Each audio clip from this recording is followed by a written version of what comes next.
qui permet d'arriver à cette physique relativiste. On ne peut pas arriver de la physique newtonienne à la physique relativiste d'une manière continue, en changeant petit à petit les choses. On est obligé de faire un grand rejet et de repartir sur des bases nouvelles. Pareil pour la physique quantique.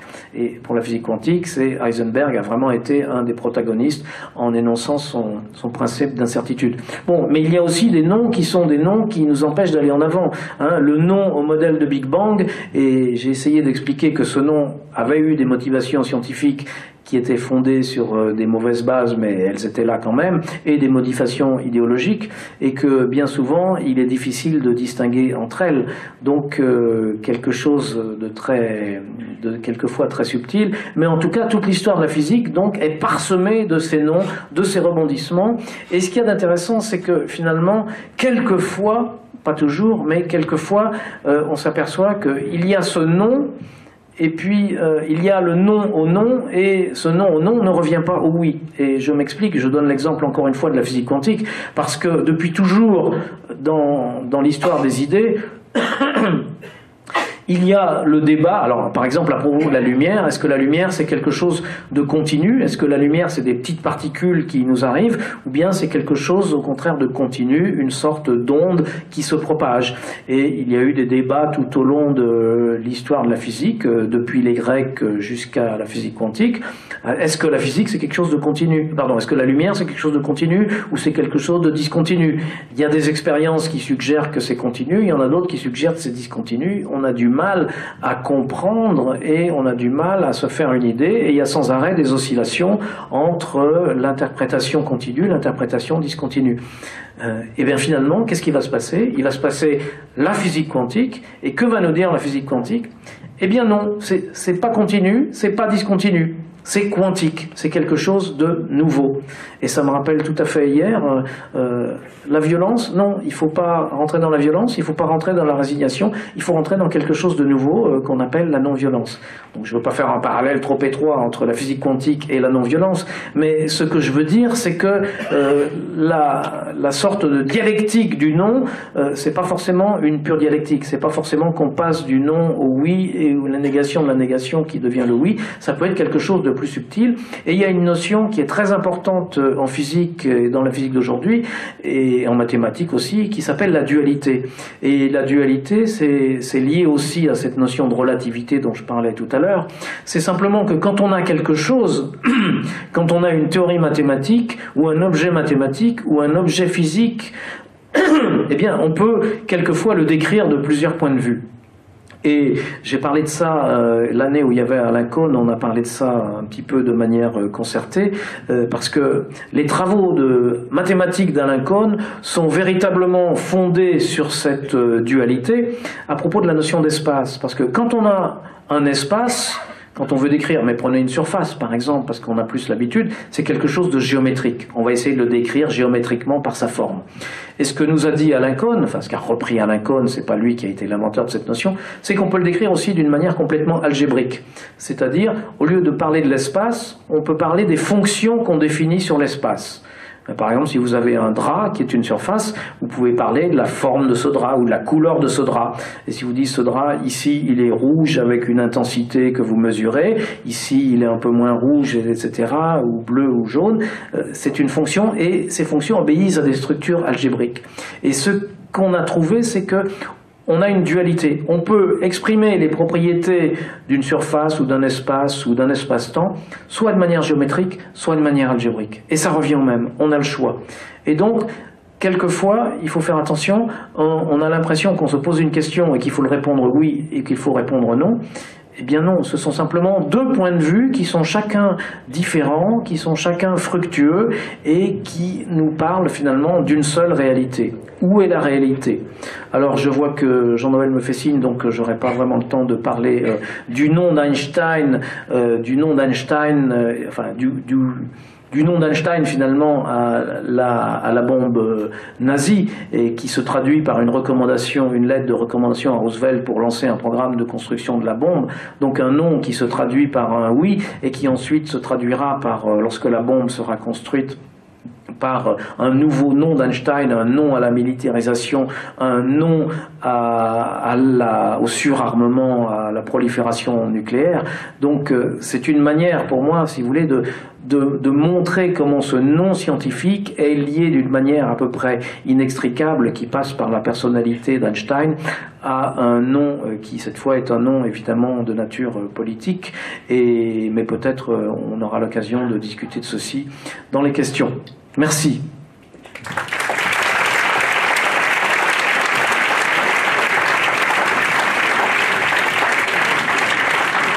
Merci beaucoup, Marc.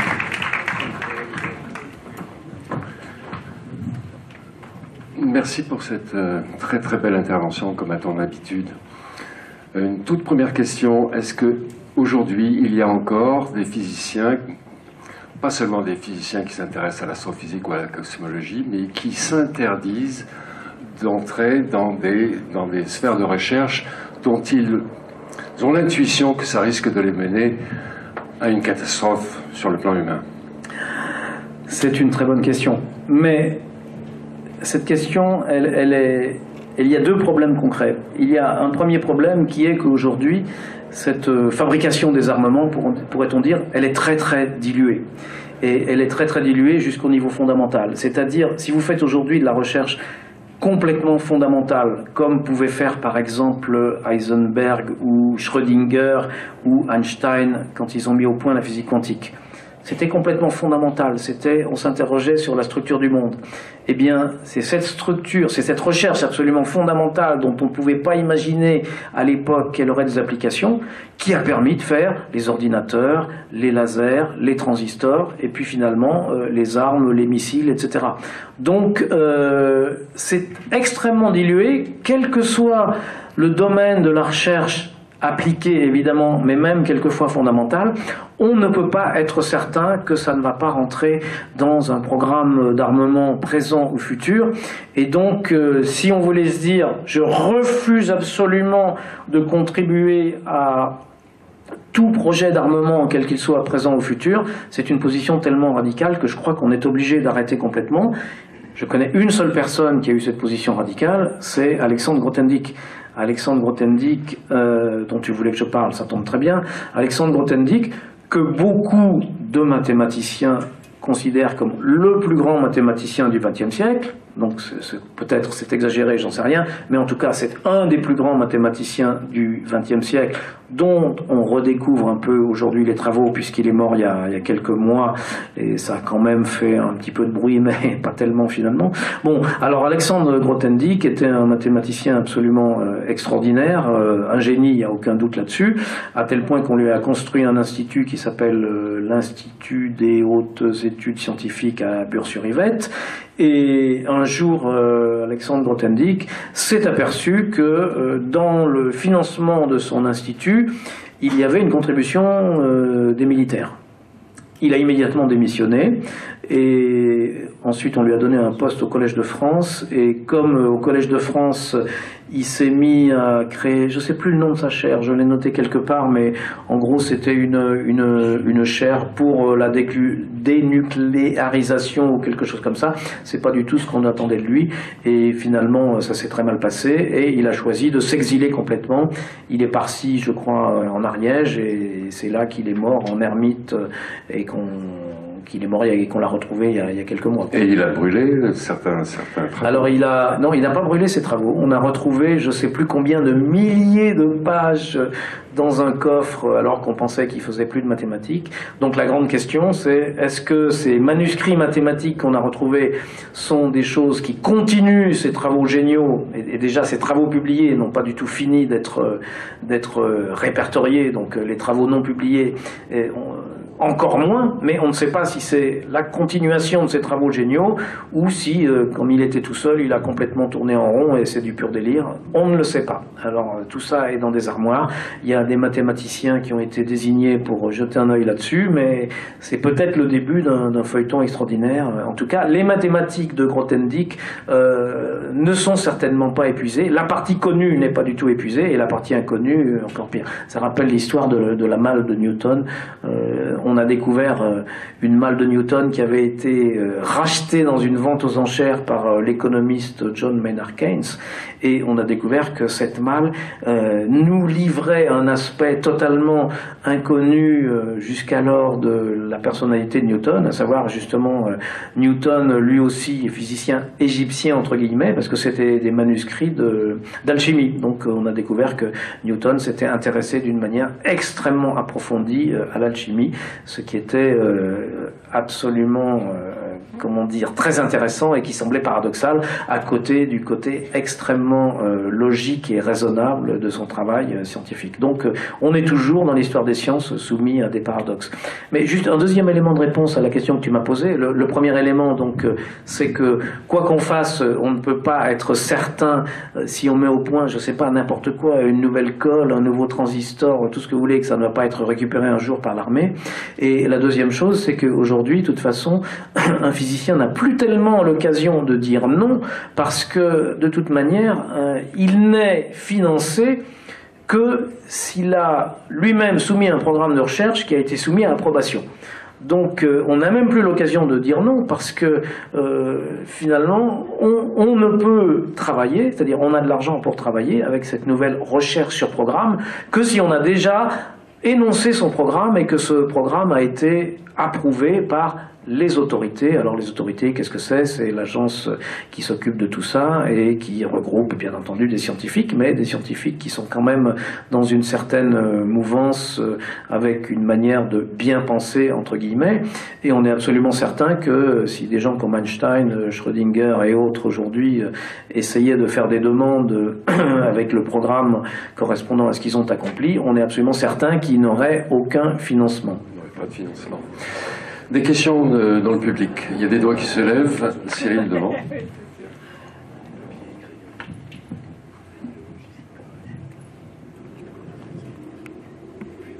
Après un exposé aussi brillant, lorsqu'on n'est pas physicien soi-même, c'est pas évident de poser des questions, mais il faut bien se lancer. Alors là, je voudrais vous poser néanmoins une ou peut-être deux questions. Par avant, je demande votre indulgence si vous les trouvez trop simples ou trop simplistes. La théorie du Big Bang. Est-ce que, au moment où en est la physique aujourd'hui, au moment où en sont les physiciens contemporains, il est encore possible de dire non à la théorie du Big Bang? Première question. Et si votre réponse c'est il est peu ou pas possible aujourd'hui de dire non à la théorie du Big Bang, est-ce qu'on est très très loin du récit tel qu'il est écrit dans les premières pages de la Bible?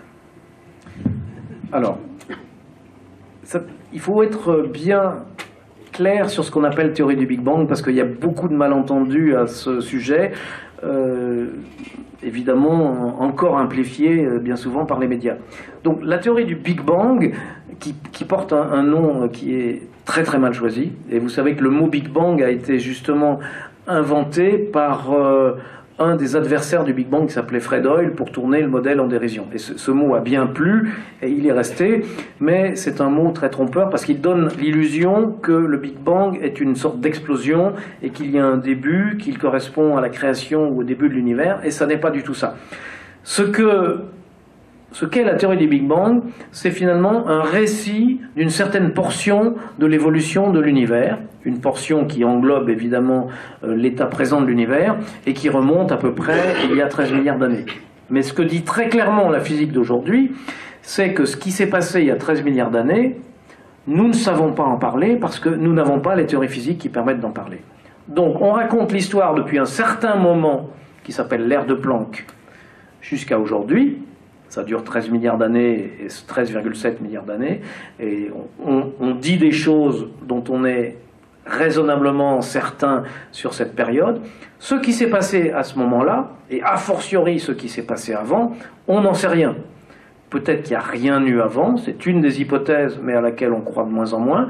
Peut-être qu'avant, il y a eu quelque chose d'une durée infinie. Peut-être qu'avant, il y a eu un univers qui oscillait, puis qui s'est mis en expansion. Enfin, il y a des tas de spéculation sur ce qui s'est passé avant, mais qui ne rentrent actuellement pas du tout dans le cadre de la physique. Donc, quant à toutes ces spéculations, je vous dirais, c'est pas des théories. On a des idées, on a des choses peut-être assez astucieuses, assez intéressantes, mais c'est de la spéculation. En revanche, la théorie qui nous dit, depuis ce moment, l'ère de Planck jusqu'à aujourd'hui, l'univers est en expansion, il se dilue, il se refroidit, il y a une formation progressive des structures, à la fois au niveau microscopique, où on voit se former les noyaux des atomes, puis les molécules, et au niveau macroscopique, où on voit se former les étoiles, les galaxies, et les amas de galaxies, les planètes, etc. Ça, aujourd'hui, on en a tellement de confirmations directes et indirectes qu'on ne peut vraiment pas le remettre en question. C'est-à-dire, on voit pratiquement certains de ces épisodes comme je vous vois, quoi. Donc, je pourrais dire, je vous vois, mais c'est une illusion, c'est une sorte d'illusion d'optique, vous n'existez pas. On pourrait toujours essayer d'inventer une théorie et d'interpréter les choses autrement. Ça serait très compliqué, ça serait complètement tordu, mais peut-être que c'est possible.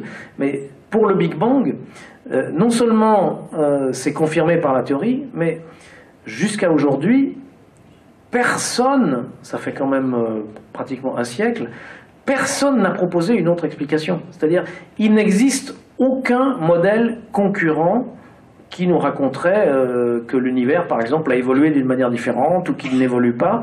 Alors justement, je vous parlais tout à l'heure de ce nom idéologique de certains physiciens qui s'appellent Hoyle, Burbidge et d'autres, qui avaient inventé un modèle concurrent, qui était un modèle tout à fait intéressant, qui s'appelait le modèle d'univers stationnaire, qui était un modèle où on tenait compte de l'expansion de l'univers qui était observée, mais où l'univers, le contenu de l'univers ne se diluait pas. Alors comment, si l'univers est en expansion, le contenu ne peut pas se diluer?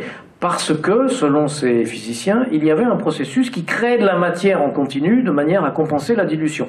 Bon, très bien, c'était une idée intéressante, pourquoi pas, et qu'il fallait étudier, mais ces modèles, qui ont été, à ma connaissance, les seuls concurrents présentés pendant un siècle, et qui pendant une vingtaine d'années, jusqu'aux années 1960, ont été très à la mode, ont été les modèles vraiment qui passaient avant les modèles de Big Bang, eh bien ils étaient infirmés par les observations. On s'est aperçu que vraiment l'univers évolue. Par exemple, on s'est aperçu que les caractéristiques et la distribution des galaxies, il y a 5 milliards d'années, étaient différentes de celles d'aujourd'hui, d'une manière complètement significative, qui est en désaccord total avec ce modèle d'univers stationnaire. Donc quand je vous dis on croit au modèle de Big Bang, c'est pas on y croit parce qu'on a envie d'y croire, parce que c'est des jolis modèles ou quelque chose comme ça, c'est parce que vraiment tout ce que prédisent ces modèles a été observé. Et aujourd'hui avec une précision, mais qui est absolument extraordinaire. Moi j'ai commencé à faire de la cosmologie, je vais dire il y a à peu près 40 ans. Il y a 40 ans c'était à peu près le moment où ces modèles venaient d'être acceptés. Et on se dit bon, bah, c'est des modèles qui permettent de décrire l'évolution de l'univers d'une manière assez grossière, on n'aura jamais des observations fines, on ne va jamais pouvoir mesurer le taux d'expansion, son accélération, etc. d'une manière précise, on ne va jamais pouvoir confirmer avec une bonne précision. Et au contraire, la cosmologie est devenue une science de précision.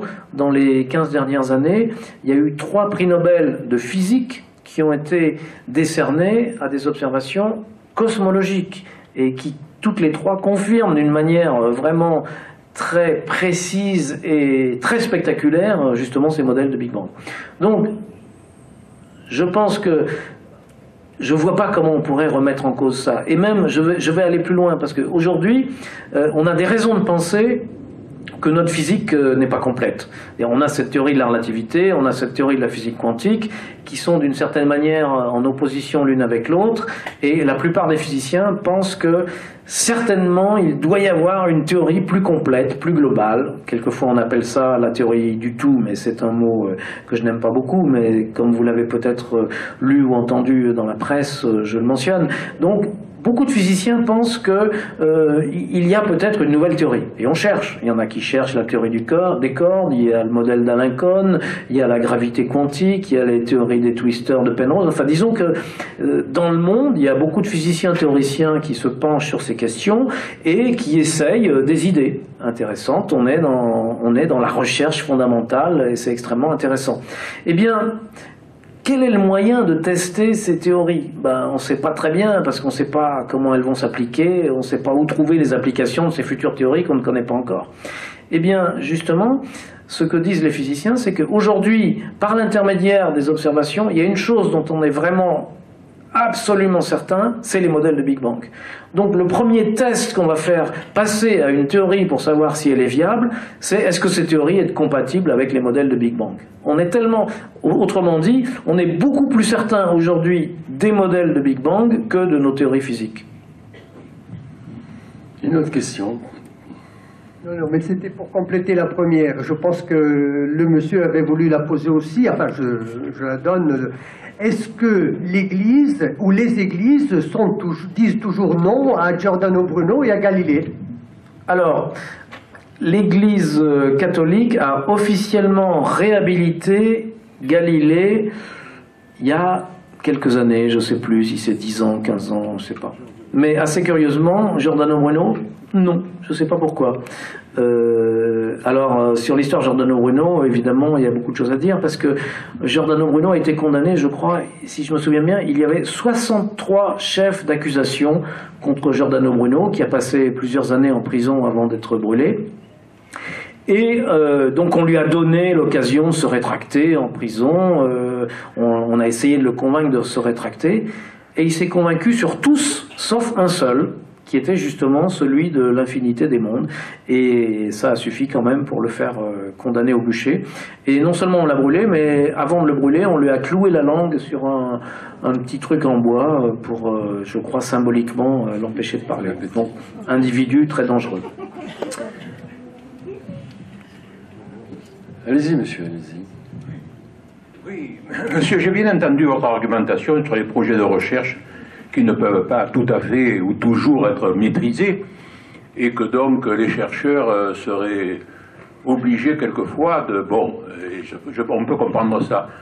Pour autant, science sans conscience n'est que ruine de l'âme, l'affaire est bien connue, et j'ai quand même le sentiment que sur bien des sujets, par exemple le nucléaire, par exemple l'écologie, ou bien d'autres encore, un certain nombre de chercheurs, un certain nombre de physiciens, un certain nombre de biologistes savent dire non et le disent ouvertement et fortement.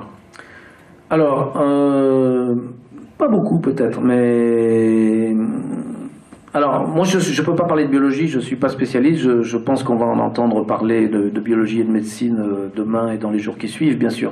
En physique, vous avez raison, le nucléaire c'est un sujet un peu compliqué, qui mélange le nucléaire militaire et le nucléaire civil, mais à juste titre, parce que je crois qu'il n'y aurait pas l'un sans l'autre. Alors, est-ce qu'il y aurait du nucléaire civil s'il n'y avait pas le nucléaire militaire? C'est une question qu'on peut se poser, que beaucoup de gens se posent aujourd'hui. Est-ce que le nucléaire est quelque chose, si on essaye de faire un bilan, est-ce que c'est quelque chose de bénéfique ou pas? Est-ce qu'il faut arrêter le nucléaire? Est-ce qu'il faut savoir dire non? Alors moi, j'ai une grande admiration pour les Allemands qui ont réussi à dire non.